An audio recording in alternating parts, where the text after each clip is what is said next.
El conflicto de los siglos, capítulo 19, una profecía significativa, parte 10. Sin embargo, no prosiguió su obra sin encontrar violenta oposición. Cuando le sucedieron a los primeros reformadores, las verdades que proclamaban no fueron recibidas favorablemente por los maestros religiosos del pueblo. Como estos no podían sostener sus posiciones apoyándose en las Santas Escrituras, se vieron obligados a recurrir a los dichos y doctrinas de los hombres, a las tradiciones de los padres, pero la palabra de Dios era el único testimonio que aceptaban los predicadores de la verdad del segundo advenimiento. La Biblia y la Biblia sola era su consigna. La falta de argumentos bíblicos de parte de sus adversarios era suplida por el ridículo y la burla. Tiempo, medios y talentos fueron empleados en difamar a aquellos cuyo único crimen consistía en esperar con gozo el regreso de su Señor, y en esforzarse por vivir santamente, y en exhortar a los demás a que se preparasen para su aparición. Serios fueron los esfuerzos que se hicieron para apartar la mente del pueblo del asunto del segundo advenimiento. Se hizo aparecer como pecado, como algo de que los hombres debían avergonzarse, el estudio de las profecías referente a la venida de Cristo y al fin del mundo. Así los ministros populares socavaron la fe en la palabra de Dios. Sus enseñanzas volvían incrédulos a los hombres, y muchos se arrogaron la libertad de andar según sus impías pasiones. Luego los autores del mal echaban la culpa de él a los adventistas. Mientras que un sinnúmero de personas inteligentes e interesadas se apiñaban para oír a Miller, su nombre era rara vez mencionado por la prensa religiosa, y solo para ridiculizarlo y acusarlo.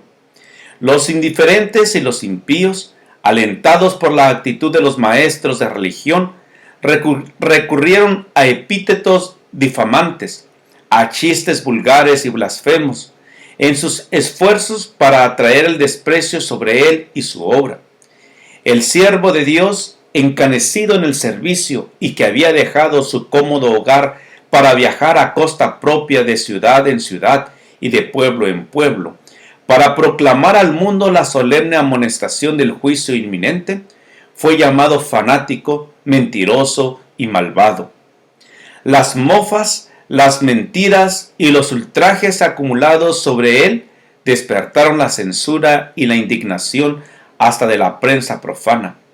La gente del mundo declaró que tratar un tema de tan imponente majestad e importantes consecuencias, con ligereza y lenguaje vulgar, no equivalía solo a divertirse a costa de los sentimientos de sus propagadores y defensores, sino a reírse del día del juicio, a mofarse del mismo Dios y a hacer burla de su tribunal. El instigador de todo mal no trató únicamente de contrarrestar los efectos del mensaje del advenimiento, sino de destruir al mismo mensajero. Miller hacía una aplicación práctica de la verdad bíblica a los corazones de sus oyentes, reprobando sus pecados y turbando el sentimiento de satisfacción de sí mismos. Y sus palabras claras y contundentes despertaron la animosidad de ellos.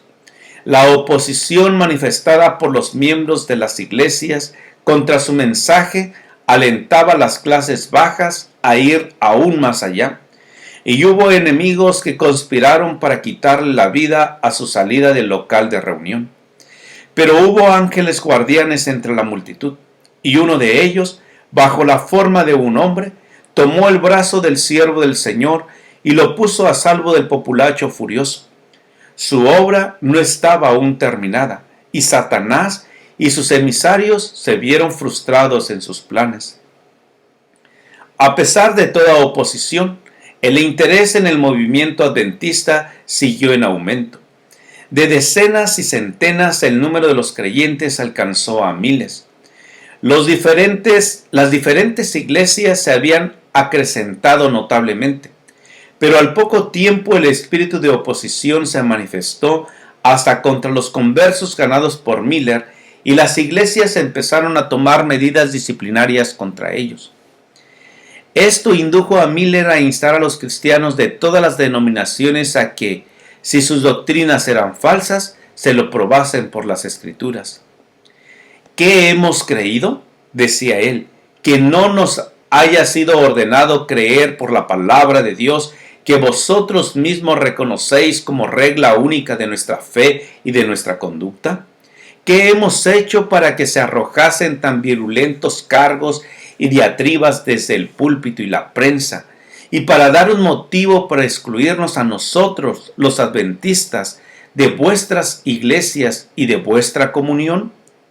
Si estamos en el error, os ruego nos enseñéis en qué consiste nuestro error. Probádnoslos por la palabra de Dios. Harto se nos ha ridiculizado, pero no será eso lo que pueda jamás convencernos de que estemos en error. La palabra de Dios sola puede cambiar nuestro modo de ver. Llegamos a nuestras conclusiones después de madura reflexión y de mucha oración, a medida que veíamos las evidencias de las Escrituras. Gracias por escuchar este audio. Te invito a compartirlo y escuchar el siguiente capítulo. Te invito a suscribirte a mi canal de YouTube, Juan Manuel Flores Espinosa. Jehová te bendiga y te guarde. Jehová haga resplandecer su rostro sobre ti y te dé paz.